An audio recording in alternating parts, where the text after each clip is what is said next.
Inaamin mo warrantless arresto.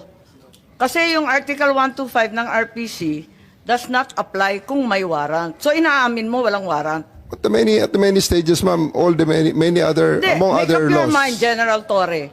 Warrantless arrest ba to o may warrant? Kasi ang liwanag naman ng Article 125 ng Revised Penal I do Code. believe that I have a warrant at this time. I just don't want to be... Hindi walang reglementary period.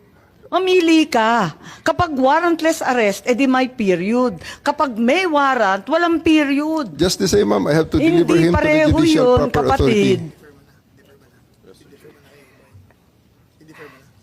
Hindi magkapareho yun. The reglementary period only comes into play when there's a warrantless arrest in accordance with Article 125 of the Revised Penal Code. Di po ba? At saka may kinalaman yun sa delivery of the accused and arrested. Di po ba? And I'm being cautioned by the DOJ, ma'am, that it may be sub judice already to discuss that because of the habeas corpus pending in the Supreme Court, ma'am. Pati ba naman ng Revised Penal Code, naging executive session, pambihirang buhay ito. Okay. Senator Cayetano?